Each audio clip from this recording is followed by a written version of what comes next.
बिहार, झारखंड और उड़ीसा राज्यों जैसे राज्यों की सीमावर्ती क्षेत्रों में रहने वाले लोगों के लिए भी है।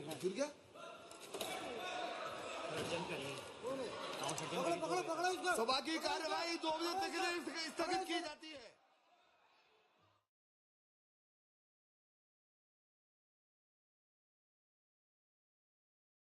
बिहार, झारखंड और उड़ीसा राज्यों जैसे राज्यों की सीमावर्ती क्षेत्रों में रहने वाले लोगों के लिए भी है।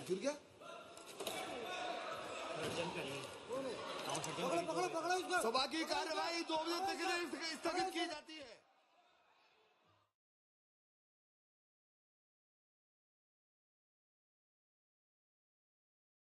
बिहार, झारखंड और उड़ीसा राज्यों जैसे और जो ये तस्वीरें आप देख रहे हैं इस वक्त, ये बड़ी खबर है कि संसद में लोकसभा की कार्रवाई चल रही थी और इसी दौरान 2 व्यक्ति कूदे हैं संसद के अंदर, सदन के अंदर, जिसमें एक व्यक्ति कैमरे में कैद भी आया है। उसके तुरंत बाद लोकसभा की कार्रवाई को रोक दिया गया। सुरक्षा कर्मियों ने और सांसदों ने घेर कर उस शख्स को पकड़ा। शख्स का नाम सागर बताया जा रहा है और ये भी बताया जा रहा है कि वो किसी सांसद के गेस्ट के रूप में आया था। अभी और भी बाकी सारी बातें सामने आनी है, लेकिन इस वक्त सबसे बड़ी खबर यही है कि संसद की बरसी के दिन संसद के बाहर भी प्रदर्शन हो रहे थे और आज 2 शख्स सदन के अंदर जब कार्रवाई चल रही है उस समय कूदते हुए नजर आते हैं। बारी बारी से सांसद आ रहे हैं, सांसद अपनी प्रतिक्रियाएं दे रहे हैं, वो अपना बता रहे हैं कि किस तरह से उन्होंने महसूस किया, डरा हुआ। उन्हें किसी ने कहा कि वो डरे हुए से थे, ये बहुत ही भयावह स्थिति थी, कुछ भी हो सकता था। हालांकि कुछ सांसद ऐसे भी थे जिन्होंने कहा कि सिक्योरिटी ने तुरंत उनको कैप्चर कर लिया। कांग्रेस सांसद अधीर रंजन चौधरी ने कहा कि 2 युवक गैलरी में कूदे, उन्होंने कुछ फेंका जिससे गैस निकल रही थी, उन्हें सांसदों ने पकड़ा। उसके बाद सुरक्षा कर्मियों ने उन्हें बाहर निकाला। सदन दोपहर 2 बजे के लिए स्थगित कर दिया गया है। यह निश्चित रूप से एक सुरक्षा उल्लंघन है। आपको बता दें कि एक कर नेताओं के रिएक्शन आ रहे हैं जो उस वक्त वहां पर सदन के अंदर मौजूद थे। आइए आपको सुनाते हैं इस पूरे मामले पर राजनेताओं ने क्या कुछ कहा। और उड़ीसा राज्यों जैसे राज्यों की सीमावर्ती क्षेत्रों में रहने वाले लोगों के लिए भी है।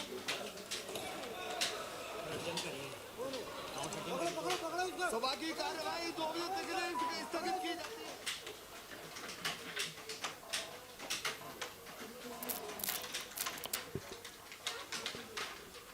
बिहार, झारखंड और उड़ीसा राज्यों जैसे राज्यों की सीमावर्ती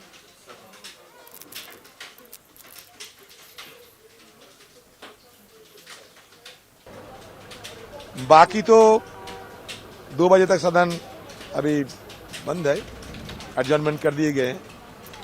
लेकिन देखने की बात यह है कि आज सुबह हम सब मिलकर हमारी ये सदन की जो हमला हुई थी 2001 साल में, उन शहीदों को आज हम याद किए, पुष्पार्पण किए और आज ही नया सदन में इस तरीके की हमला हुई।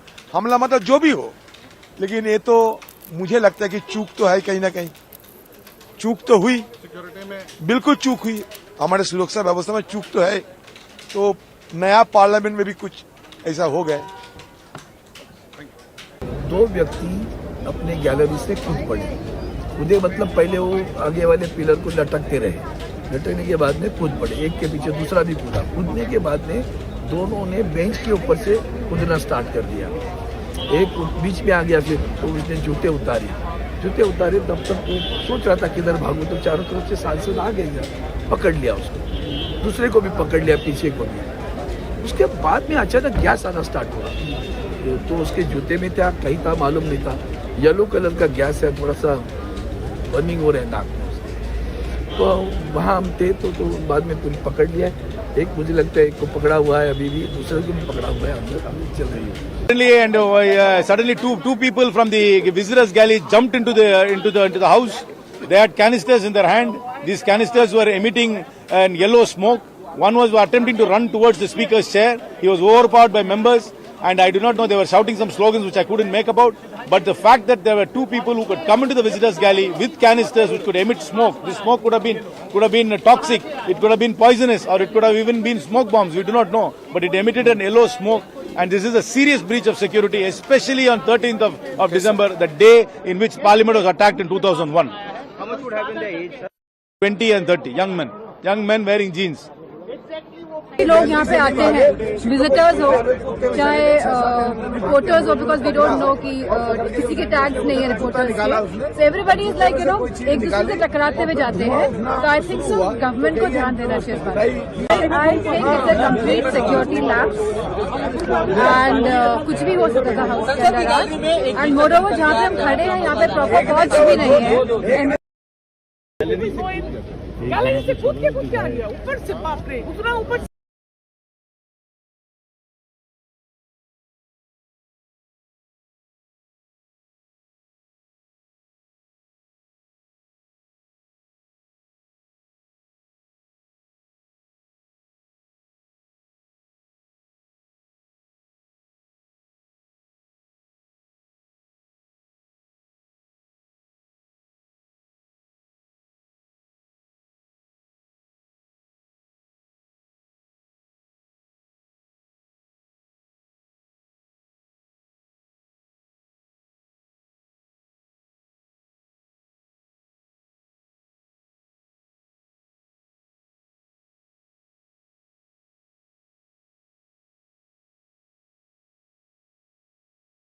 अभी उन दोनों को पुलिस ने अपनी हिरासत में ले लिया और उनसे पूछताछ की जा रही है. लेकिन सबसे बड़ा सवाल यह है सिक्योरिटी कंसर्न. इतनी बड़ी संसद के हमले के 22वीं बरसी के दिन, इसी दिन इस तरह का इंसिडेंट होना अपने आप में बहुत ही चौंकाने वाली बात है, बहुत ही बड़ा सिक्योरिटी स्केयर है और एक बहुत बड़ी चूक है. तो अभी फ़िलहाल जैसा कि आपने बताया कि जितने भी सांसद हैं जो इस चीज़ के साक्षी हैं, जिन्होंने सामने से देखा कि क्या क्या इंसिडेंट्स हुआ, अभी आप बता रहे हैं कि कैसे वो दोनों शख्स पहले पिलर से लटके, फिर उसके बाद नीचे सदन में कूदे, फिर बेंच पे दौड़ना शुरू किए. तो और साथ में कुछ तस्वीरें ये भी दिखाई दे रही हैं कि पीला धुआं भी संसद में दिख रहा है, लोकसभा के परिसर में दिख रहा है, जहाँ के सारे सदस्यगण बैठे हुए थे. तो अभी ये कहना बहुत ही अर्ली है कि क्या वो पीला पदार्थ क्या था जिससे गैस निकल रही है. हालांकि वो कुछ सांसद बता रहे हैं कि वो ज़्यादा कुछ घबराने वाली बात नहीं है, क्योंकि ये सब कुछ मैनेज हो गया था. उन सांसदों ने उनको पकड़कर थोड़ी बहुत पिटाई भी की, उन दोनों शख्स की. लेकिन अपने आप में बहुत बड़ी चौंकाने वाली बात है, बहुत बड़ा सिक्योरिटी स्केयर है, बहुत बड़ा सिक्योरिटी ब्रीच है जो कि बहुत ही मतलब इस पर गंभीर इन्वेस्टिगेशन और गंभीर वो करने की ज़रूरत है कि आखिर ऐसा ब्रीच हुआ कैसे. मुकेश, सबसे बड़ी बात, एक नई संसद बनती है, नया भवन बनता है और सिक्योरिटी को लेकर जितनी कोशिशें की गई होंगी, वो ऐसा नहीं है कि सिक्योरिटी इतनी आसानी से ब्रीच हो जाए. फिर भी ये कहा जा रहा है कि सांसदों के पास पर आए थे. देखिए, ये तो बिल्कुल सही बात है कि दर्शक दीर्घा में भी यदि आप विजिटर्स गैलरी में भी जा रहे हैं तो आपके लिए कई सारे पैरामीटर्स हैं जिसको आप सिक्योरिटी प्रोटोकॉल है जिससे होकर गुजर कर ही आप वहाँ पहुँच सकते हैं. किसी भी आम आदमी के वश की बात नहीं है कि वो अनजाने दिन किसी भी दिन उठकर वहाँ चला गया. उसके लिए आपको प्रॉपर व्यवस्था से गुजरना पड़ता है, आपको एक पास इशू किया जाता है, फिर आपको सिक्योरिटी कॉर्डन से गुजरना पड़ता है जिसमें आपकी सिक्योरिटी चेक्स होती हैं.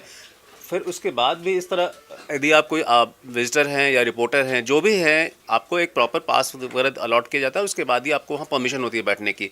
तो इस केस में इस पर बड़े सवाल उठते हैं कि आखिर वहाँ पे जो सिक्योरिटी मौजूद होती है, संसद की अपनी सिक्योरिटी होती है, जो सीआरपीएफ के जवान होते हैं, आखिर उन सब की मौजूदगी में इस तरह का इंसिडेंस हुआ कैसे. आखिर किसी की नज़र क्यों नहीं गई जब संसद की कार्यवाही चल रही है. यदि विजिटर्स गैलरी में भी इतनी मॉनिटरिंग तो होनी चाहिए, तो आखिर ऐसा हुआ क्यों नहीं. तो इस बार में सभी सवाल उठा रहे हैं, खासकर विपक्षी सांसद भी, जितने भी ये मामला सरकार और विपक्ष का नहीं है. इसीलिए जितने भी आप अभी सांसद जो बाहर निकल रहे हैं, बता दें आपको, डिम्पल यादव हैं या फिर कांग्रेस के सांसद हैं, वो भी शेयर कर रहे हैं कि आखिर इस तरह की घटना हुई कैसे। तो ये निश्चित तौर पर ये सुरक्षा की बड़ी चूक है। वहाँ मौजूद जवानों को, वहाँ सिक्योरिटी मैकेनिज्म को, खासकर जब संसद का नया परिसर बना है जिसमें सारे हाईटेक उपकरण लगे हुए हैं, सुरक्षा के तमाम इंतजामात हैं, सभी तरह के आधुनिक उपकरणों से लैस है। इस संसद परिसर में इस तरह की घटना होना ये अपने आप में बहुत बड़ी बात है। निश्चित तौर पर इस तरह का कुछ भी हो सकता था, वहाँ पर सांसदों का ये भी कहना है। कार्ति चिदम्बरम ने कहा है कि अचानक 2 लोग बिस्तर गैलरी में लोकसभा में कूदे। उनकी उम्र करीब 20 साल के आसपास बताई और ये लोग कनस्तर लिए हुए थे। इन कनस्तरों में पीले रंग की गैस निकल रही थी। दोनों में से एक व्यक्ति दौड़कर स्पीकर की चेयर के सामने पहुँच गया। वो कोई नारे लगा रहे थे। आशंका ये है कि ये कोई जहरीली गैस हो सकती थी। आपको बता दें कि ये कार्ति चिदम्बरम के अलावा कांग्रेस के और भी नेता हैं। इसके अलावा दानिश अली ने भी वहाँ पर क्या कुछ हुआ वो सारा कुछ बताया। हम आपको एक बार तस्वीरें फिर से दिखाते हैं कि वो शख्स किस तरीके से सदन की कार्रवाई के दौरान ही एकदम कूदने लगता है और अफरा तफरी मच जाती है। सांसद और सुरक्षा, जो वहाँ पे सुरक्षा गार्ड हैं, वो सब पकड़ने के लिए उसको दौड़ पड़ते हैं।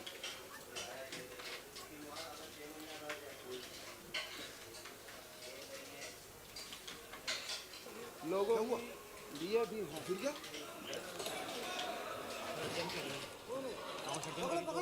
सभा की कार्यवाही 2 बजे तक के लिए स्थगित की जाती है।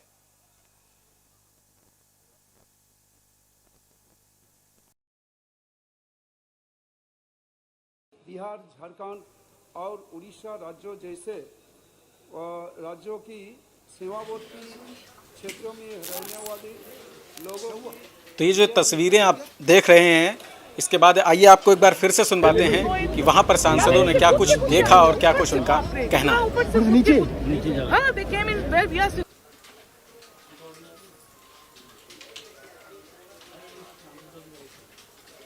बिहार, झारखंड और उड़ीसा राज्यों जैसे राज्यों की सीमावर्ती क्षेत्रों में रहने वाले लोगों के लिए भी है।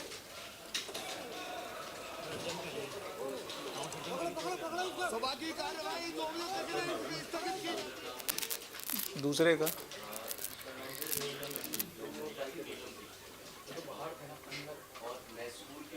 बिहार, झारखंड और उड़ीसा राज्यों जैसे राज्यों की सीमावर्ती क्षेत्रों में रहने वाले लोगों के लिए भी है।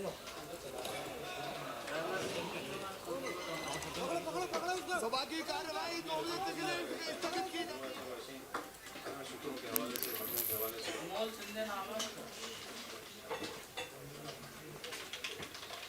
बिहार, झारखंड और उड़ीसा राज्यों जैसे और आज ही राज्यों की नया सदन में इस तरीके की हमला हुई। हमला मतलब जो भी हो, लेकिन ये तो मुझे लगता है कि चूक तो है, कहीं ना कहीं चूक तो हुई, बिल्कुल चूक हुई। हमारे सुरक्षा व्यवस्था में चूक तो है। तो नया पार्लियामेंट में भी कुछ ऐसा हो गया। 2 व्यक्ति अपने गैलरी से कूद पड़े। कूदे मतलब पहले वो आगे वाले पिलर को लटकते रहे, लटकने के बाद में कूद पड़े। एक के पीछे दूसरा भी कूदा। कूदने के बाद में दोनों ने बेंच के ऊपर से कूदना स्टार्ट कर दिया। एक बीच में आ गया, फिर तो उसने जूते उतारे। तब तक वो सोच रहा था किधर भागो, तो चारों तरफ से सांसद आ गए, पकड़ लिया उसको। दूसरे को भी पकड़ लिया, पीछे को भी। उसके बाद में अचानक गैस आना स्टार्ट हुआ। तो उसके जूते में था, कहीं था मालूम नहीं था। येलो कलर का गैस है, थोड़ा सा बर्निंग हो रहा है नाक में। तो वहाँ हम थे तो बाद में पुलिस पकड़ लिया। एक मुझे लगता है एक को पकड़ा हुआ है, अभी भी दूसरे को भी पकड़ा हुआ है। अंदर चल रही है। Suddenly two people from the visitors galley jumped into the house. They had canisters in their hand. These canisters were emitting yellow smoke. One was attempting to run towards the speaker's chair. He was overpowered by members, and I do not know, they were shouting some slogans which I couldn't make about. But the fact that there were 2 people who could come into the visitors galley with canisters which could emit smoke, this smoke could have been toxic, it could have been poisonous, or it could have even been smoke bombs. We do not know, but it emitted an yellow smoke. And this is a serious breach of security, especially on 13th of December, the day in which Parliament was attacked in 2001. How much would have been the age, sir? 20 and 30, young men wearing jeans. लोग यहाँ पे आते हैं, visitors हो चाहे reporters हो, because we don't know कि किसी के टैग्स नहीं है रिपोर्टर्स के, so एवरीबडी इज लाइक एक दूसरे से टकराते हुए जाते हैं. तो आई थिंक सो गवर्नमेंट को ध्यान देना चाहिए इस पर. I think security labs and कुछ भी हो सकता था हाउस के अंदर आज. एंड मोरओवर जहाँ पे हम खड़े हैं यहाँ पे प्रॉपर वॉच भी नहीं है, एमपीसी कोई सिक्योरिटी गैलरी से कूद के आ गया ऊपर से. बाप रे, उतना ऊपर से नीचे. हाँ, they came in where we are sitting. Yeah. They jumped there. And they were running around. They were running around. They were running inside. Inside. Then more than one. And was anybody hurt? They were giving some slogans and some yellow gas they are spreading somehow. They were holding it. They were holding gas. कितने बजे की बात है ये? सदन के अंदर उतर गए और हाथ में कुछ थी, उसे भारी भड़कम मतलब गैस निकलते थे और थोड़ा मतलब सदन के अंदर हमारे सारे एमपी जितने साथी हैं वो पकड़ लिए दोनों को. कोई सिक्योरिटी वाले नहीं, सारे एमपी उनको पकड़ लिए. तो उसके बाद सिक्योरिटी फोर्स भी उनको बाहर निकल गए थे, निकाले. बाकी तो 2 बजे तक सदन अभी बंद है, एडजर्नमेंट कर दिए गए हैं. लेकिन देखने की बात यह है कि आज सुबह हम सब मिलकर हमारी ये सदन की जो हमला हुई थी 2001 साल में, उन शहीदों को आज हम याद किए, पुष्पार्पण किए.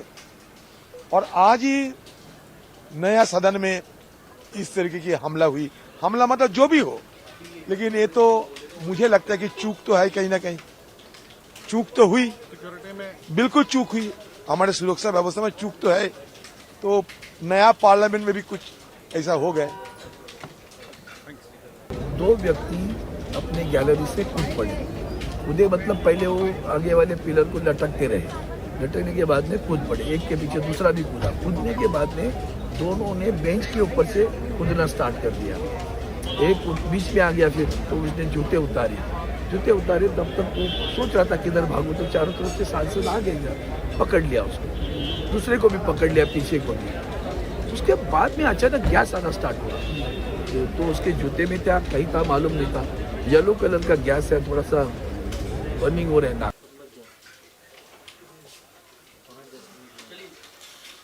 सांसदों की बात आपने सुन ली है. आइए आपको लोकसभा स्पीकर ने क्या कुछ कहा इस मसले पर, आइए आपको दिखाते हैं.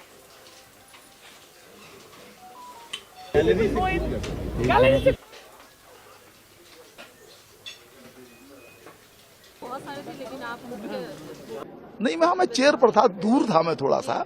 मैंने देखा एक कोई नहीं, मैंने बताया ना कि वो कूदा, उसने फिर वो जूता खोलने की कोशिश की, उसमें से कुछ निकाला. एक ने वो पिट करके वो धुआं निकल रहा था उसमें से. इन द मीन टाइम जो हमारे सुरक्षा कर्मी हैं, उन्होंने तत्परता के साथ दोनों को काबू में कर लिया. और अब जांच होगी, पता चलेगा क्या फैक्ट्स हैं. लेकिन एमपी लोग ये कह रहे हैं सर कि आप लोगों ने कोई एक्शन नहीं लिया, जो सिक्योरिटी वाले हैं उन्होंने कोई एक्शन ले लिया, सुरक्षा में चूक हुई है बहुत बड़ी. नहीं, चूक तो हुई है, इसको तो सब स्वीकार करेंगे और एक्शन अब लिया जाएगा. पकड़े जा कह नहीं सकते. स्पीकर साहब इस संबंध में विचार करेंगे. और भी जो संबंधित हमारे जो बड़े इसके जिम्मेदार लोग हैं उस पर विचार करेंगे और हल निकलेगा इसका. सूचित कर दिया, सूचना दे दी. हाँ, वो तो सब स्पीकर साहब भी आगे थे वहीं पर, तो सबको जानकारी है. उसकी माननीय जो हमारे उपनेता हैं, माननीय रक्षा मंत्री जी, वो भी वहाँ आ गए थे, तो वो उचित निर्णय वो लेंगे. जो उस वक्त सदन की कार्रवाई को चला रहे थे, जैसे ही उन्होंने देखा कि कुछ शोर हुआ और एक शख्स सामने आया, उन्होंने सदन की कार्रवाई को स्थगित कर दिया है. अब इस पूरे मामले पर आईबी जो है वो पूछताछ भी कर रही है आरोपियों को हिरासत में लेने के बाद कि आखिर क्या कुछ किस मंशा के साथ वो लोग दर्शक दीर्घा से निकलकर सदन के अंदर घुसते हैं और फिर कूद फान कर रहे हैं. इसके अलावा सबसे बड़ी बात कि जहन में क्या आ रहा है, लोगों के जहन में ये आ रहा है कि पिछले 22 साल पहले जिस तरह का संसद पर अटैक हुआ, क्या वैसा कुछ दोहराने की एक साजिश थी, ये सवाल उठ रहा है. इस मसले पर सदन के अंदर भी जवाब आएगा सरकार की तरफ से कि आखिर क्या कुछ था, कौन लोग थे, क्या पूरी किस मंशा के साथ इन लोगों ने सदन के अंदर कूदफान की. सबसे बड़ी बात यही निकलकर सामने आ रही है कि सुरक्षा में मेटल डिटेक्टर होते हैं. इन सब के बाद आखिर किस तरह से ये दोनों के दोनों शख्स सदन के अंदर पहुंचते हैं, और सदन के अंदर पहुंचने के बाद वहां पर किस मंशा के साथ वहां पर कूदफान कर रहे थे। खबर यह भी है कि संसद के बाहर भी कुछ लोग प्रदर्शन कर रहे थे। ये भी पता करने की कोशिश की जा रही है कि आखिर जो बाहर प्रदर्शन कर रहे थे और जो अंदर दो लोग कूदते हुए दिखाई दिए, इन दोनों में कोई कनेक्शन है क्या, इसकी भी जांच की जा रही है। आज हम आपको वो तस्वीर दिखा रहे हैं जो इस वक्त की सबसे बड़ी खबर है। लोकसभा की कार्रवाई चल रही है और कार्रवाई के दौरान ही 0 आवर का सेशन चल रहा होता है और उस दौरान इस तस्वीरें आप देख सकते हैं कि कैसे एक शख्स कूद कर आता है और उसके बाद उछल कूद करने लगता है, फिर जूता निकालने की कोशिश करता है। उसके साथ ही यहाँ पर जो सांसद, आसपास सांसद हैं, वो सांसद उसको घेर लेते हैं और सिक्योरिटी जो फोर्स होती है वो भी आकर उसको पकड़ लेती है। इस पूरे घटनाक्रम पर अलग अलग नेताओं के, सांसदों के बयान भी आए हैं, वो हम आपको समय समय पर सुनवाते रह रहे हैं।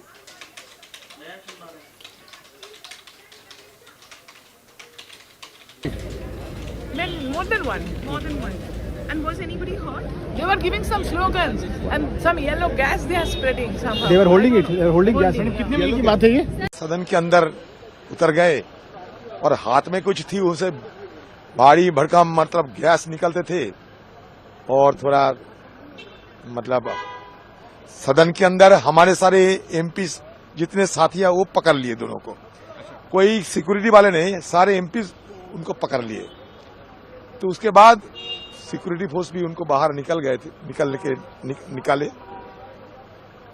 बाकी तो 2 बजे तक सदन अभी बंद है, एडजर्नमेंट कर दिए गए हैं।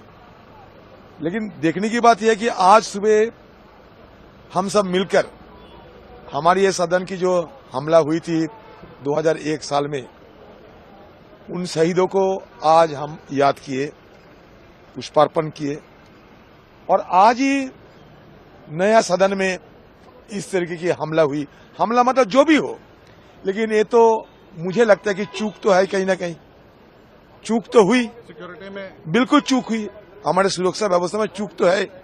तो नया पार्लियामेंट में भी कुछ ऐसा हो गया। 2 व्यक्ति अपने गैलरी से कूद पड़े। कूदे मतलब पहले वो आगे वाले पिलर को लटकते रहे, लटकने के बाद में कूद पड़े, एक के पीछे दूसरा भी कूदा। कूदने के बाद में दोनों ने बेंच के ऊपर से कूदना स्टार्ट।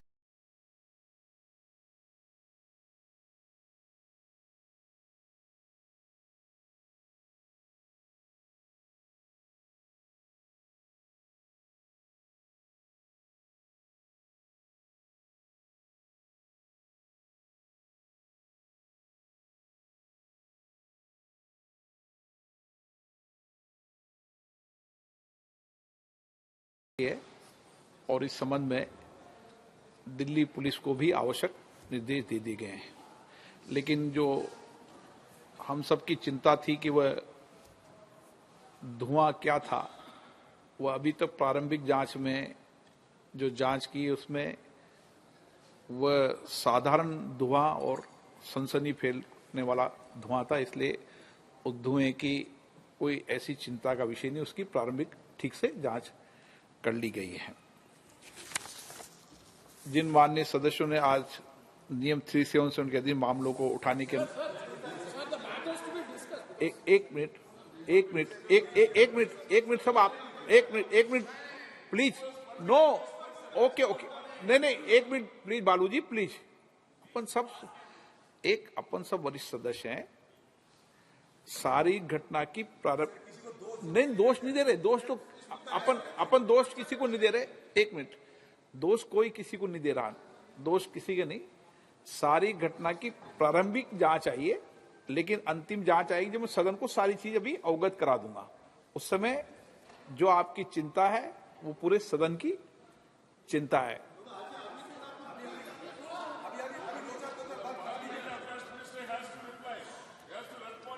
नो, बालू जी आप सीनियर व्यक्ति हैं। हाँ, यस, ये जिम्मेदारी मेरी है और मेरी जिम्मेदारी है कौन लोग आए, क्या लोग आए। नो, आप क्यों डिबेट कर रहे हैं, वो विषय नहीं। नो, देखिए अपन इस विषय को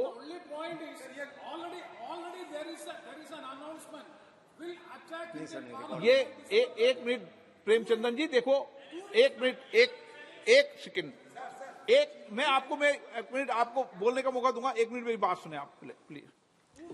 देखिए प्रेमचंदन जी, जो विषय आप बता रहे हैं वो विषय ऐसा वो वाला विषय नहीं है, ये मैं आपको प्रारंभिक जांच के बाद क्लियर कर दूंगा। क्योंकि सदन के पटल पर जब तक विस्तृत इंक्वायरी नहीं आ जाए, जब तक उस पर मेरी तरफ से सदन बोले, लेकिन प्रारंभिक जांच के अंदर जो प्रारंभिक जांच आए वो दोनों लोग पकड़ लिए गए हैं, उनकी सारी सामग्री को जब्त कर लिया गया है और जो 2 लोग बाहर थे उनको भी गिरफ्तार कर लिया गया है। एक मिनट रुको ना,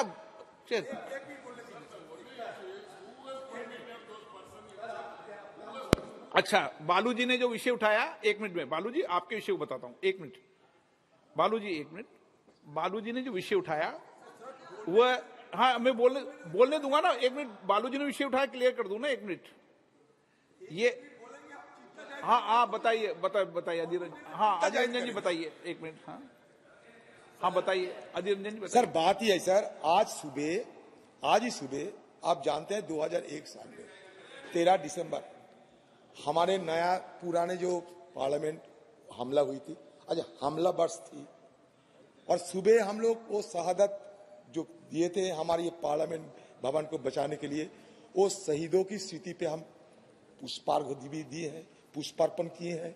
हमारे प्रधानमंत्री से लेके वाइस प्रेसिडेंट आप सब हम थे, मैडम सोनिया गांधी, मल्लिका जी सब थे हम। आज ही सर इत्तेफाक से यहाँ भी हमला हुई, मानते हैं उस समय हमला एक प्रकार की थी, आज हमला दूसरी प्रकार की है, लेकिन बात तो ये है सर कि ये राज्यों जैसे हमले वर्ष में इससे की घटना कैसे घटी, इसमें क्या साबित होता है कि हम जो सावधानी जो बरतना चाहिए था वो सावधानी हम नहीं बरतते हैं।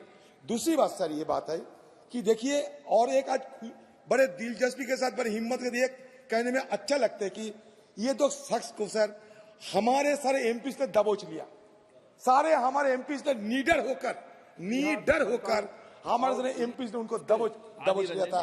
और तीसरी बात यह है सर, हमारे जो पार्लियामेंट की जो सिक्योरिटी है सर, अपने जो सिक्योरिटी जो निहत्ते वो पुराने सदन को बचाने में सफल हुई थी, वो निहत्ते हमारे लोग आज कमी दिखाई दे रहे हैं सर। ये दिल्ली पुलिस कहां से आ गए, लेकिन हमारे निहत्ते जो सदन के हमारे छोटे मोटे ऑफिसर थे वो कहां गए, उनको सब खाली कर दिया गया। इस पे वाद विवाद नहीं करना चाहिए, आप चिंता व्यक्त करनी चाहिए, वाद विवाद नहीं करना चाहिए। अच्छी बात है, अपन सब सीनियर व्यक्ति चिंता व्यक्त करना चाहिए, देश देखता है। Sir, we should be more cautious. That at the entry gate, hundreds of people gather over there, and we the MPs when we enter, it becomes a very difficult situation. And these people stay from 11 a.m. to 6 p.m. taking photographs, taking selfies, and nobody can guess who is MP, who is not. Sir, today's incident is very serious, and no doubt. एक minute Sudeep जी, okay ठीक, okay Sudeep जी, okay एक minute, okay मैं एक सुनो मेरी बात, एक minute Sudeep जी, एक सेकंड प्लीज, एक सेकंड।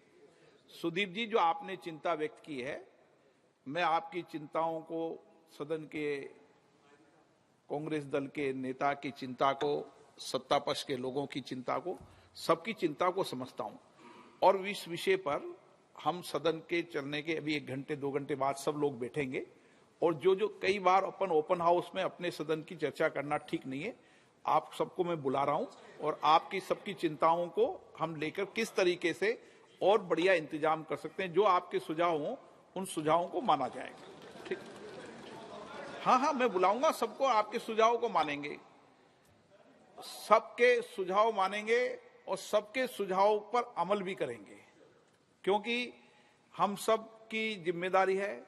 हमारे मेंबर ऑफ पार्लियामेंट के कहने से दर्शकदिगा में जाते हैं, तो उस विषय में भी बात करनी पड़ेगी कि हमें पास बनाते समय क्या क्या सावधानी बरतनी चाहिए, कैसे बरतनी चाहिए, ये सब हम सबकी चिंता का विषय है। और इसीलिए मैंने आपका विषय में नहीं, मैं आपने मुझे नॉलेज में डाली, मैं अभी बुलाकर बात करूंगा, अभी बुला के बात कर रहा हूं आपसे। एक बार सदन, देश में हम सब लोग देश और राष्ट्र की सेवा के लिए आए हैं, और कितनी भी विपरीत परिस्थिति हो उसके बाद भी सदन चले, ये हम सब की जिम्मेदारी है। और उसके बाद हम सब, उस घटना के बाद भी सदन चला था, आज भी सदन चलेगा, कोई सदनों को रोक नहीं सकता। ओके ओके प्लीज, मैं बुला रहा हूं ना आपको सुदीप जी। ओके, मैं बुलाऊंगा आपको, मैं बुला रहा हूं आपको, सबको बुला रहा हूं, सबको बुला रहा हूं, प्लीज प्लीज, सबको बुला के चर्चा कर रहा हूं ना मैं सदन के अंदर। Okay, no no no smoke, मैंने स्मोक की जांच करा ली है, आपको कोई चिंता करने के विषय में सदन पे बैठा हूं, आपके सामने मैं भी सदन में बैठा हूं, तो जिम्मेदारी के साथ बैठा हूं। वो मैं कल्याण जी में बुला के बात कर रहा हूं ना, कल्याण जी में इस विषय में बुला के बात कर रहा हूं ना, ठीक है। जिन मान्य सदस्यों ने आज नियम 377 के अधीन मामलों को उठाने की अनुमति प्रदान की गई है, वे अपने मामलों के अनुरोध पाठ को तुरंत व्यक्तिगत रूप से सभा पटल पर रख सकते हैं। Item number 27A, Hardeep Puri ji. Sir, with your permission, I rise to move for leave to introduce a bill further to amend the National Capital Territory of Delhi laws, special provisions, Second Amendment Act 2011, to extend validity of this act for a further period of 3 years from 1st January 2024 to 31st December 2026.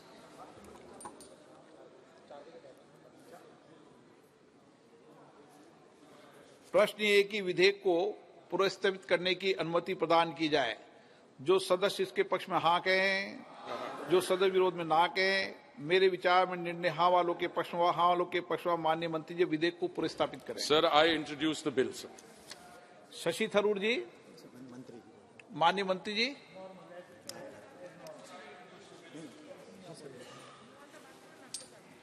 नहीं, एक minute, पहले शशि थरूर जी बोलेंगे इस विषय पर। Sir, I'm going to, I think after, वाले पे बोल रहे हैं आप, देखिए आप बिल इंट्रोड्यूस पे बोल रहे हैं। ये post office bill introduce post करने के बाद ऑफिस उसके बारे में पोस्ट ऑफिस का भी ला रहा हूं मैं। आप कुछ विषय रखना चाहते हैं इसमें? अश्विनी जी का अभी ला रहा हूं, पहले अभी हरदीप पुरी जी का निपटा, अश्विनी जी का भी लाया नहीं है। हाँ, अब हो गया, मैंने कहा कोई बोलना चाहे तो बोलना है, ठीक है ना। आइटम नंबर 29, डाकघर विधेयक 2023, माननीय मंत्री जी। Honorable Speaker, sir, I rise to move that the Post Office Bill 2023 be taken into consideration. आपको कुछ विषय रखना है? जी अध्यक्ष जी, आज के इस पोस्ट ऑफिस बिल 2023 द्वारा इंडियन पोस्ट ऑफिस एक्ट 1898 को रिपील किया जाएगा। माननीय अध्यक्ष जी, जैसा कि हम सभी देश में जानते हैं, एक इतना रिलायबल नेटवर्क है देश भर में जिसको पोस्ट ऑफिस का, डाकघर का नेटवर्क कहा जाता है।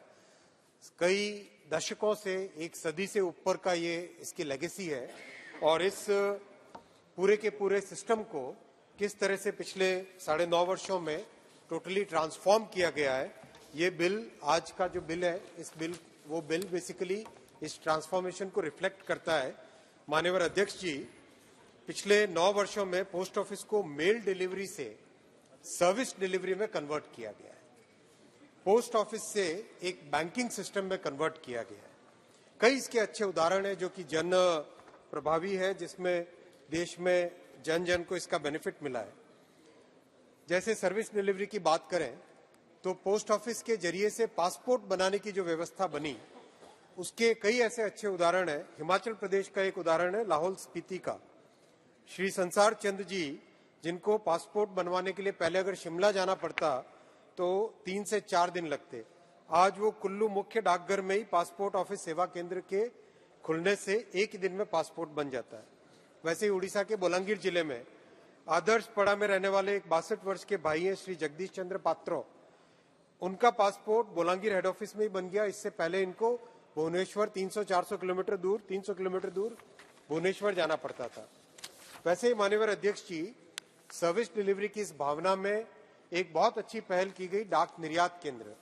डाक निर्यात केंद्र के माध्यम से बिल्कुल सुदूर रिमोट एरिया में रहने वाले जो हमारे भारत के नागरिक हैं वो भी अपने हाथ से बनी हुई चीजें या फिर उस एरिया की लोकल चीजों को बहुत ही आसानी से डाकघर के माध्यम से निर्यात कर पा रहे हैं।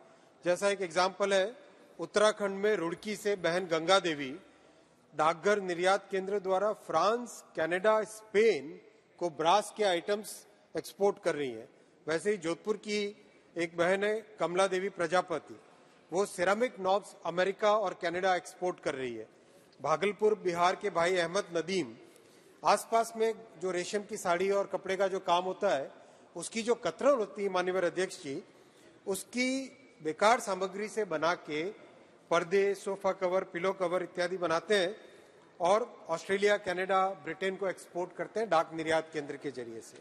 वैसे ही गोवा में बहन मोना डिसूजा है, वो पर्सनलाइज्ड फोटो फ्रेम सिंगापुर और यूएई निर्यात करती है। अध्यक्ष जी, डाकघर को डाक डिलीवरी से सर्विस डिलीवरी में कन्वर्ट किया और साथ ही साथ डाकघर को एक तरीके से पोस्ट ऑफिस से बैंकिंग सिस्टम में कन्वर्ट किया। तो इंडिया पोस्ट पेमेंट बैंक की अगर हम बात करें, उड़ीसा के गजपति जिले की 95 ईयर ओल्ड वृद्ध माता लबंग गया जी, उनको बड़ी तकलीफ होती थी चलने फिरने में, 95 ईयर्स की है, बैंक तक जाके अपनी पेंशन लेने में दिक्कत होती थी। पोस्ट ऑफिस के द्वारा जब ये सर्विस दी गई तो उनके घर पे ये फैसिलिटी उनको आज पेंशन मिल जाती है। ऐसे बहुत सारे अनेक उदाहरण है जन सेवा के। तो माननीय अध्यक्ष जी, पासपोर्ट सेवा केंद्र से आज करीब करीब अब तक 1.25 करोड़ से अधिक देशवासियों को इसका लाभ मिल चुका है। देश में करीब करीब 10 करोड़ 36 लाख लोग ऐसे हैं जिन्हें घर बैठे अब तक 29,000 करोड़ रुपए से ज्यादा का बेनिफिट घर तक पहुंचाया जा चुका है। किसी भी बैंक के अकाउंट होल्डर हो, पोस्ट ऑफिस के इलेक्ट्रॉनिक डिवाइस से आधार इनेबल्ड तरीके से अच्छे से आसानी से कनेक्ट करके आज सरकार की जो सुविधाएं हैं, जो लाभ है, वो लोगों को घर तक मिल रहे हैं पोस्ट ऑफिस के जरिए से। मैं सभी मान्यवर सांसदों से भी निवेदन करूंगा कि आप भी अपने क्षेत्र में इस फैसिलिटी का उपयोग कराएं और जितना हो सके अपने क्षेत्र के निवासियों का पोस्ट ऑफिस में इंडिया पोस्ट पेमेंट बैंक में अकाउंट खुलवाएं, तो उनका जो लाभ है वो लाभ आराम से घर बैठे मिल सकता है। माननीय अध्यक्ष जी, पोस्ट पेमेंट बैंक के जरिए से करीब करीब 8 करोड़ कस्टमर है, जिसमें से 3.5 करोड़ कस्टमर तो बहनें हैं। तो ये आज इतनी बड़ी सुविधाएं भारत के प्रधानमंत्री श्री नरेंद्र मोदी जी ने दी है, जिससे जन जन के जीवन में एक बहुत बड़ा परिवर्तन आया है। अध्यक्ष जी, मैं एक और विषय आपके सामने रखूंगा। 2004 से 2014 तक इस पुराने विस्तृत नेटवर्क को एक तरीके से श्रिंक करने की कमजोर करने का प्रयास किया गया। करीब 660 पोस्ट ऑफिस बंद किए गए 4 से 14 वाले पीरियड में। लेकिन मोदी जी ने आने के बाद में एक बार फिर इस पूरे नेटवर्क को मजबूत बनाने का हाथ में बीड़ा उठाया और मजबूत बनाने के लिए कई कदम उठाए, जिसमें 5000 नए डाकघर खोले गए और सभी को 5 किलोमीटर के दायरे में सुगम बैंकिंग सर्विस मिल सके डाकघर के जरिए से, पोस्टल बैंक के जरिए से। इसके लिए अभी हाल ही में 5746 नए डाकघर भी सैंक्शन किए गए। अध्यक्ष जी, डाक सर्विस में करीब करीब पोस्टल नेटवर्क में 1,28,000 लोगों को नया रोजगार दिया गया है। इसी तरह से डिजिटल नेटवर्क के 1,60,000 डाकघरों को कोर बैंकिंग और डिजिटल बैंकिंग से जोड़ा गया है। 13,500 डाकघरों में आधार सेवा केंद्र खोले गए। अब तक 8.5 करोड़ से ज्यादा लोग इसका लाभ उठा चुके हैं। 3 करोड़ से ज्यादा सुकन्या समृद्धि खाते खोले गए। तो अध्यक्ष जी, इस तरह से एक तरीके से डाकघर को एक पूरी तरीके से परिवर्तित किया गया है और आज का ये जो बिल है इसी परिवर्तन का एक साक्ष्य है। मैं आपसे निवेदन करूंगा सभी मान्यवर सांसदों से भी इसको यूनानिमसली पास करने के लिए डिबेट करें। श्री शशि थरूर जी। Thank you very much, Mr. Speaker. I rise today on behalf of my party to note some very grave concerns regarding this Post Office Bill 2023. I had hoped to welcome this bill because many reasons, sir. As former chairman of the Parliamentary Standing Committee overseeing the Postal Department, I had repeatedly flagged the need to revise and repeal the Indian Post Office Act 1898, a colonial legacy long past its expiry date. But over the past decade, we've often seen this government, in the guise of decolonizing our minds and updating colonial-era laws, bringing in legislation that is equally, if not more, arbitrary and unreasonable, and that more often than not encroaches upon the fundamental rights of countless Indians. Sadly, so it is with this bill. Even as it seeks to revise the colonial bill, this bill retains its draconian and colonial provisions, that too while eliminating the burden of accountability which a governmental enterprise like India Post ought constitutionally to shoulder. And sadly, it offers no new ideas to bring our post offices into the 21st century.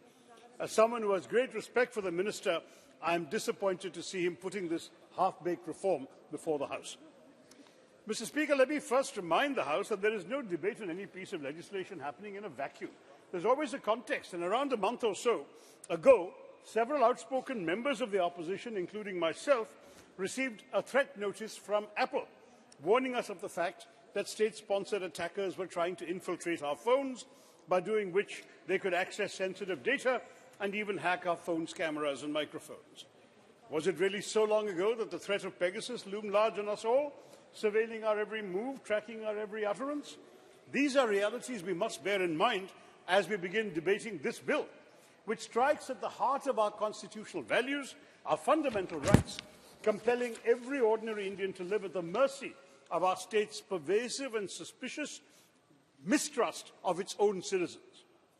On the one hand, Mr. Speaker, sir, the government says it wishes to reinvigorate the Indian Postal Service by widening the range of services it renders so it becomes more useful to the Indian populace. We heard the eloquent examples of my friend the Minister. I'll come back to this issue because I don't think the bill does this at all. But on the other, sir, the government, through this bill, grants itself sweeping powers to infringe upon the citizens' rights to freedom of speech and expression, as guaranteed under Article 19(1)(a) of the Indian Constitution, and our right to privacy, which the Honourable Supreme Court in K.S. Puttaswamy recognized as being a subset of the right to life and liberty enshrined in Article 21. The government assumes these powers through Section 9 of the bill. I would urge all our friends to look at their screens, Section 9 and 10 of the bill. This entitles it, using merely a notification, to empower any officer to cause any item in course of transmission through the post office to be intercepted, opened or detained in the interest of security of the state, friendly relations with foreign states, etc., or upon the occurrence of any contravention of any of the provisions of this Act or any other law. Now, these are strikingly vague grounds and can be construed to cover anything that our government doesn't like. Indeed, the government doesn't only seek arbitrary powers to spy on Indians by rummaging through their private correspondence and their shipments. As the second clause of Section 9 makes clear, they may also direct India Post to dispose of, which is to say to destroy or trash, any item, any personal article that has fallen foul of their ambiguous definition of what constitutes a threat to India's interests. Further, through Clause 9(3), our government, again by a simple notification, may empower any officer of the post office to confiscate any item. I'm summarizing a rather long legal clause which is before you all on your screens. Now, there's a lot to dissect in this one section alone, starting from the fact that the Supreme Court, in the 1996 judgment of People's Union for Civil Liberties versus the Union of India, a matter concerning the interception of telecommunications, opined that a just and fair procedure must exist to regulate the power of interception, because in its absence it is not possible to safeguard the rights of citizens under Article 19(1)(a) and Article 21. To fill this gap, the Supreme Court laid down several safeguards, such as, Mr. Minister, the Supreme Court said, establish the necessity for interception, limit the validity of interception orders, authorization is required from high-ranking officials, and most important, interception orders are to be examined by a review committee. I can't help but wonder why our government, in conceiving of this bill, failed to take such a crucial verdict of the Supreme Court into account. For as it stands, the bill is far more detrimental to the fundamental rights of Indian citizens than the colonial-era law it seeks to supplant. In fact, Mr. Chairman, in some ways, the 1898 Act was less arbitrary because though it allowed interception, it specified, unlike this bill, the circumstances under which interception could be carried out. Section 26 of the 1898 Act empowered the central government, the state government, or a specially authorized officer to direct through a written order any postal article to be intercepted, detained, or disposed on the occurrence of any public emergency or in the interests of public safety or tranquility. Now, while examining the 1898 Act in 1968, the Law Commission opined that the term emergency is not explicitly defined, provides far too wide a ground for interpretation and therefore for interception. And the Commission added that a public emergency cannot be a constitutionally permissible ground for interception if it does not impinge on the security of the state, public order, or any other thing specified in the Constitution. Therefore, it can certainly be said that the criterion of emergency, which unfortunately again features in this 2023 bill, may be beyond the scope of the reasonable restrictions permitted by our Constitution. Even as recently as 2015, in the matter of Shreya Singhal versus the Union of India, the Supreme Court reaffirmed that arbitrary grounds for restricting freedom of speech and expression are unconstitutional.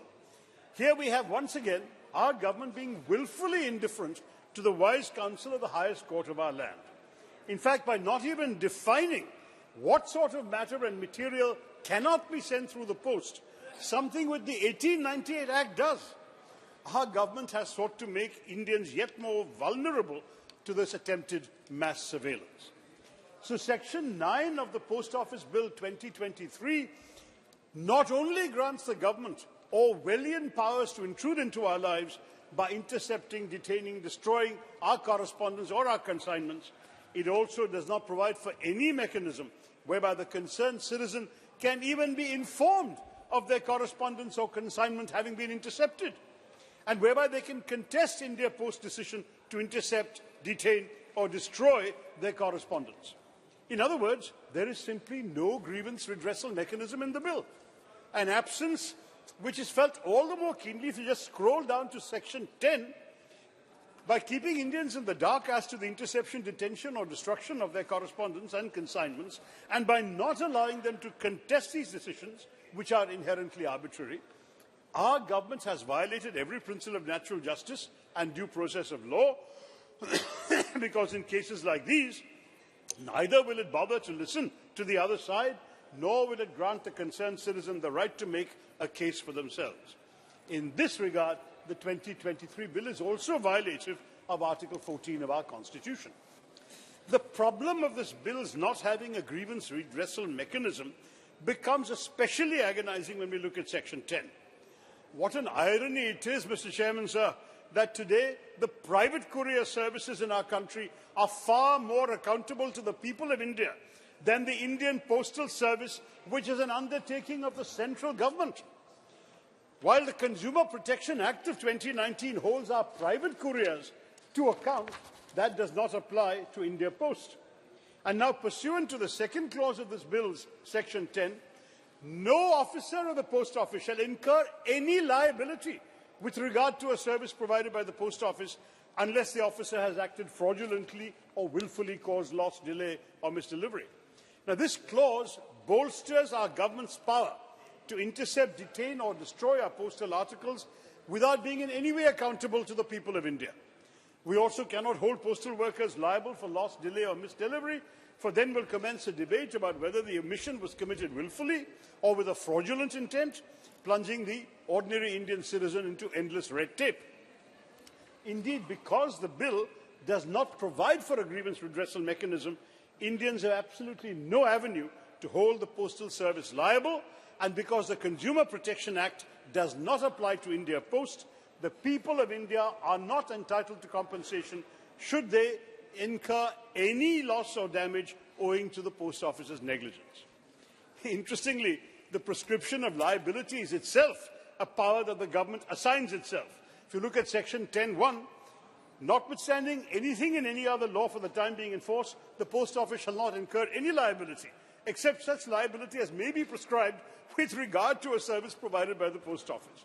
Now, Mr. Chairman, sir, I must say to the Minister that when you yourself can decide where you will be accountable to the people, when you yourself can choose whether you want to be accountable to the people and how much you are accountable to the people, that means you are not accountable at all. That is the broad meaning of this outrageous drafted bill. To send across a letter or parcel through India Post is to fling it essentially into a black hole, with no accountability whatsoever as to whether it will reach its destination or be received by whoever you're sending it to. What's more, you would not even get to know what happened with your letter or parcel, because nowhere in the bill does there exist any provision to notify the concerned citizen that their item has been intercepted. Now, this is profoundly worrying. It would have been one thing to exempt postal workers from liability relating to intercepting items, that the bill does not even consider them liable for such blatant wrongs as loss, misdelivery, delay or damage is downright unacceptable, not least for those e-commerce portals that are the backbone of digital India and that choose to deliver their products through India Post. I love those examples our minister gave us.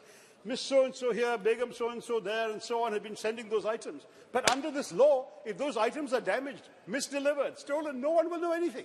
They won't even be notified. What kind of bill is this, Mr. Chairman? All in all, Section 10 might well be interpreted as the government absolving the employees of the Indian Postal Service, even though they are public servants, of the accountability that all public servants legally have to the citizens they serve. Moreover, given that India Post is planning to add an array of financial services and products to its portfolio, it is imperative, especially while rendering services where citizens' sensitive data is involved, that we proceed with the utmost caution, protecting our consumers, our citizens from fraud, data breaches and similar transgressions.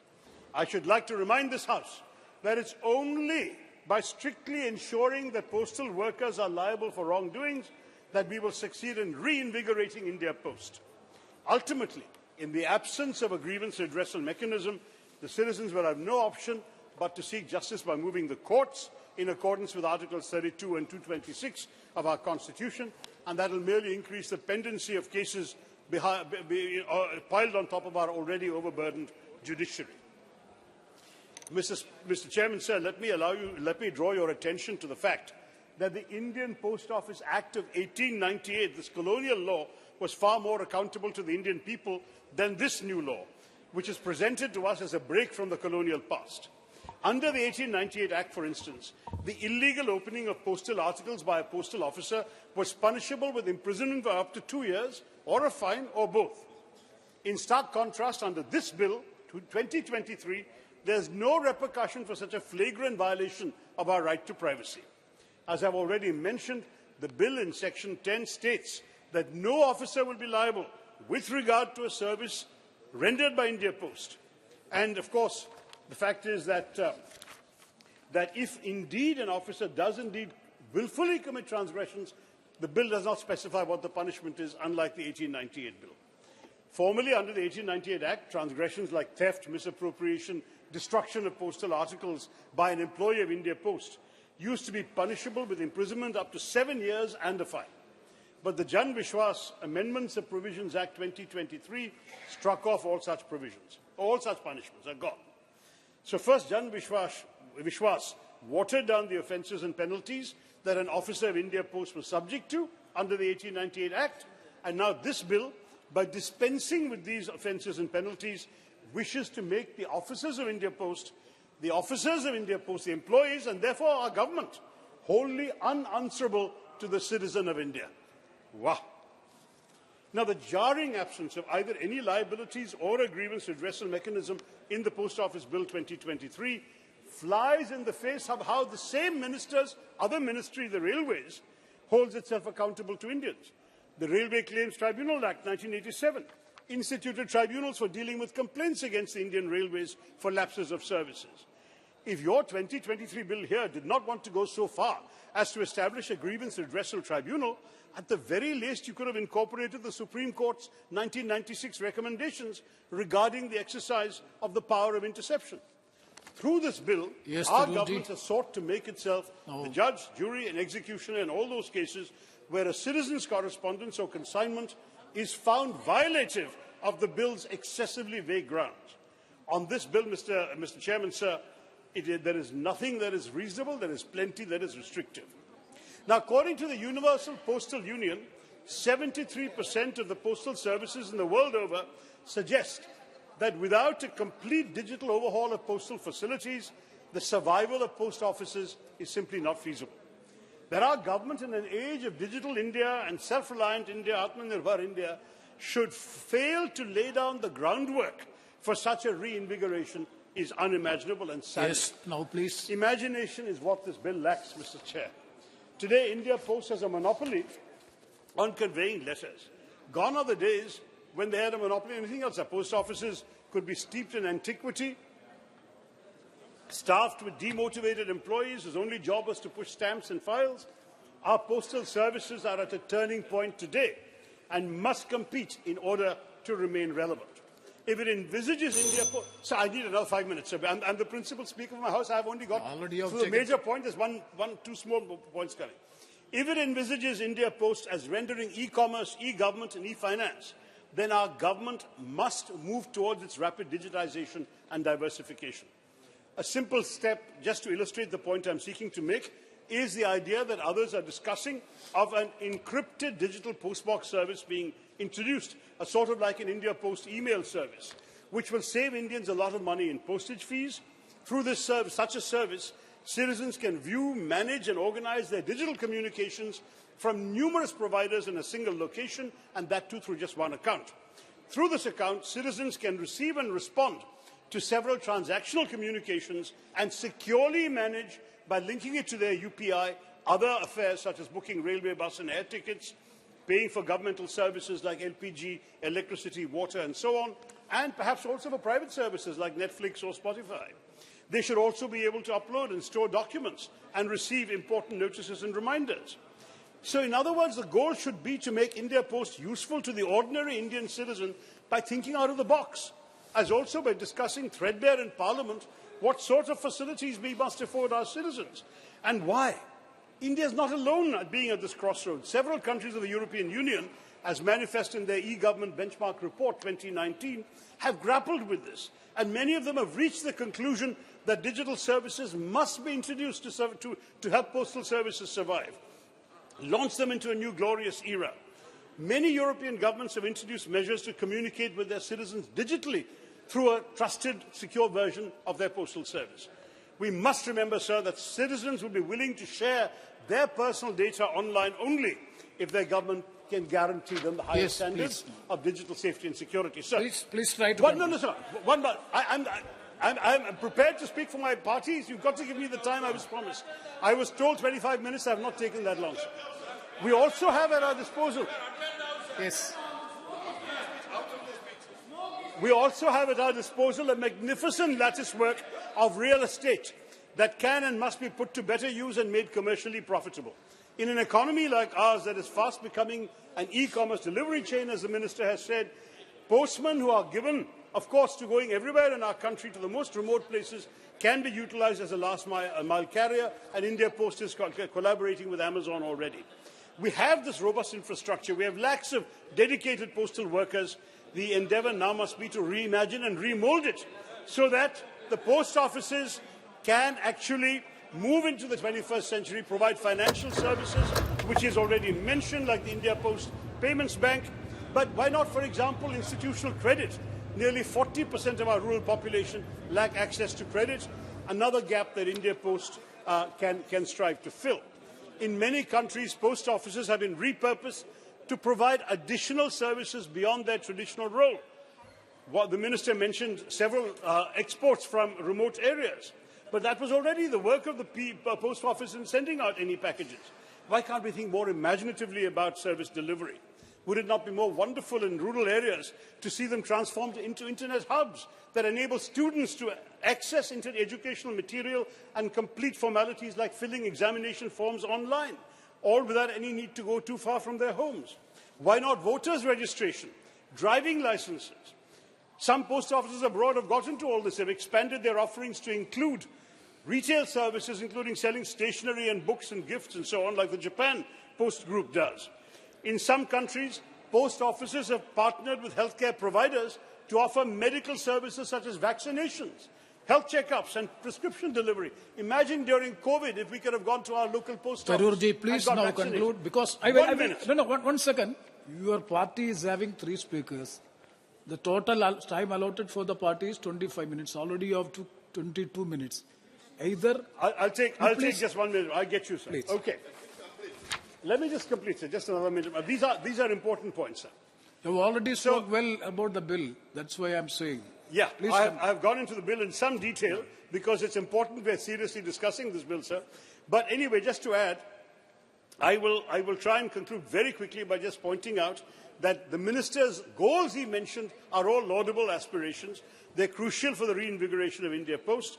But perhaps the greatest flaws of this bill, the evident disdain for our fundamental rights, apart from that, is the fact that it harps on about this alluring destination without prescribing a map that will get us there. Nowhere in the Post Office Bill does our government spell out how exactly it intends to convert India Post into a network for the delivery of citizen-centric services. We are being asked to take solace in the fact that once the bill is passed into law, our government will whirl a magic wand of rules and regulations and catapult our postal services to be dazzling new heights. There is no specific promise to the citizens of India. Other than that, the post office will not be accountable, the post office will not be liable. Thank you. So, sir, I'll just conclude. If this transformation comes at the cost of endangering every Indian citizen's right to free speech and expression, every Indian's right to privacy, every Indian's right to natural justice and due process of law, then the remedy is worse than the disease, and therefore I would say this bill is a great disappointment, and I request the Minister to kindly return to the drawing board and come back with something better. Thank you, Mr. Chairman. Jai Hind. Thank you very much, Mr. Shashi Tharoor. Now, next, Sri Tapir Gaoji.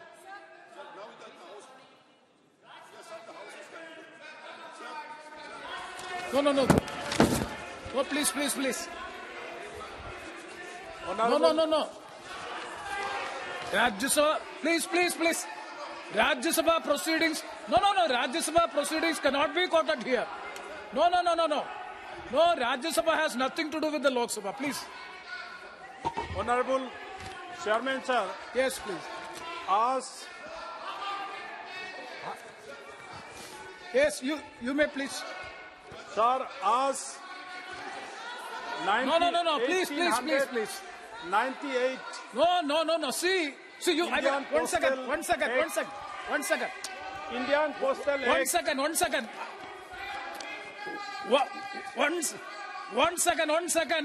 One second. No. Honorable. Then you start. ये 125 साल एक पुराना British legacy एक को आज postal bill the post office bill 2023 को मैं समर्थन करने के लिए खड़ा हुआ हूँ। आज ये Congress No. One second. Yes, Adhir. Sir अभी ये खबर मिली है कि जिस दो शख्स ने ये गैलरी में आई थी वो बीजेपी पार्टी के किसी एमपी उनका ही पास लेकर ये दोनों सदन में घुसे थे। तो कहाँ सुरक्षा है कि बीजेपी की एमपी खुद। Yes. See, all the honorable speaker has already. No. The honorable speaker has already ordered that at 4 p.m. there will be a meeting of the party leaders, and this will be discussed there, and after that this will be discussed in the house also. Yes, please. Sir ये 125 साल पुराना एक British legacy Adhiranjan ji was also there. At the time when the speaker is making the ruling, you are also there. असनी जी इस bill को लेके आ रहा है और इस बिल के माध्यम से आज कांग्रेस इतना चिल्ला रहा है। कांग्रेस का जमाना में 2004 से लेके 2014 तक 2014 तक ये 664 पोस्टल ऑफिस बंद करवाया गया, लेकिन मोदी जी आने के बाद 2014 to 2023 5000 नया पोस्ट ऑफिस खुलवा दिया और इसी साल 5746 पोस्टल और देश भर में खुलने जा रहा है और खुल रहा है। इसलिए इस पोस्टल के माध्यम से हमारा दूर दराज पहाड़ी इलाका में और गांव में सारा पोस्टल का सुविधा मिल रहा है और ड्यूरिंग कोविड में भी पोस्टल का इतना सुविधा उपयुक्त पब्लिक ने मिला है और इसको मोदी साहब ने और असली साहब ने इस चीज को आगे ले जा रहा है। आज पोस्ट ऑफिस में हिंदुस्तान में 28 करोड़ अकाउंट खुला गया और इसमें 17 लाख करोड़ डिपॉजिट भी किया हुआ है पैसा और इसका माध्यम से सुकन्या समृद्धि में 3 करोड़ अकाउंट भी खुला है और साथ में 1,41,000 करोड़ डिपॉजिट देश भर में हो रहा है और साथ में महिला सम्मान सेविंग सर्टिफिकेट के ओर से 21 लाख का अभी सेविंग सर्टिफिकेट हुआ है। साथ में ये पोस्टल ऑफिस जो है, ये पोस्टल सर्विस जो है सिटीजन सेंट्रिक एक सर्विस है और हमारा ऑनरेबल मेंबर ऑफ पार्लियामेंट और साहब बोल रहा था अगर नया कानून लाता है तो देश का अच्छाई के लिए, सर्विस का अच्छाई के लिए ही लाता है, तो इसलिए आप हर चीज को कांग्रेस इसका विरोधी में आप निकल जाता है, पब्लिक सेवा को आप लोग भूल जाता है। साथ में यहाँ पोस्टल ऑफिस में तो ये पासपोर्ट सेविंग साथ सेवा केंद्र बना दिया। आज इस पोस्टल पासपोर्ट सेवा केंद्रों में आज तक 438 सेंटर्स देश भर में खुला है, जिसमें 1,25,00,000 एप्लीकेंट को सुविधा मिला है। साथ में मैं अदर एनरोलमेंट में भी 13,500 सेंटर देश भर में खुला है इस पोस्टल माध्यम के तरफ से और इसमें 8,83,000 करोड़ कस्टमर को इसका ट्रांजैक्शन होने का सुविधा मिला है। और साथ में मोदी जी का नेतृत्व में आज इंडियन पोस्ट पेमेंट बैंक ये आज एक कांग्रेस का समय में, कांग्रेस का रूल में ये एक institutions and organizations which are to be close in the country, लेकिन मोदी जी ने जैसे इस चीज को बैंक पोस्टल सर्विस को आगे बढ़ाया, 650 branches with 1,54,000 account point hub office में खुला है और साथ में इसमें if you go back to the seats I will 8 crore if you go back to the seats I will give the opportunity I will give the opportunity और इसमें 8,800 crore deposit हुआ है। when the speaker was here when Shashi Tharoor was speaking no disturbance was there PS में 10 no interruption was there हुआ है। साथ में DBT 3.5 crore account खुला है। तो ये एक पब्लिक को, हमारा देशवासियों को, जो गांव और दूर दराज हिमालय में बसे लोगों को भी इस पोस्टल सर्विस से बहुत लोगों को सुविधा मिल रहा है। इसलिए इस कानून को मैं समर्थन करता हूं और ये कांग्रेस वासियों को भी, ओपोनेंट लोगों को भी मैं ये रिक्वेस्ट करूंगा, ये पब्लिक सेवा के लिए ये कानून अमेंड करने के लिए 125 साल के बाद लाया है, तो इसलिए हम सब मिलकर इस बिल को पास करना है ताकि गरीब जनता को और गरीबों को देश भर में सुविधा मिले और इसका सेवा मिले। इसलिए मैं इस चीज को समर्थन करता हूं और साथ ही इसमें मैं ऑनरेबल मिनिस्टर को यही रिक्वेस्ट करूंगा कि हम गाँव दूर दराज इलाकों में जो बसे हैं, इसके लिए भी इसका सुविधा होने के लिए नेशनलाइज्ड बैंक दूर दराज इलाका में सर्विस दे नहीं पाता है, इसलिए ये इस पोस्टल सर्विस से हिमालयन बेल्ट में दूर दराज गाँव में इस पोस्टल सर्विस का अकाउंट खुले, सेंटर खुले, ताकि हमारा गरीब जनता इसका उपयोग मिले और देश भर में इसको फैला देना चाहिए, ताकि हम गरीब जनता इसका सहायता मिलेंगे और उपयुक्त यूज करेंगे। इन चंद शब्दों के साथ मैं इस बिल को समर्थन करता हूं।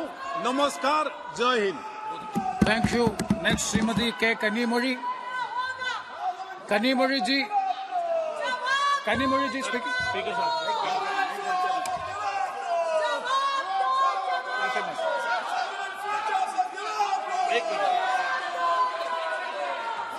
एक मिनट प्लीज मान्य सदस्यगण प्लीज। मान्य सदस्यगण, मैंने आप सबकी भावनाओं को पहले व्यक्त कर दिया है और 4 बजे इस विषय पर सब दलों की मीटिंग बुलाई है। 4 बजे तक के लिए सदन स्थगित किया जाता है।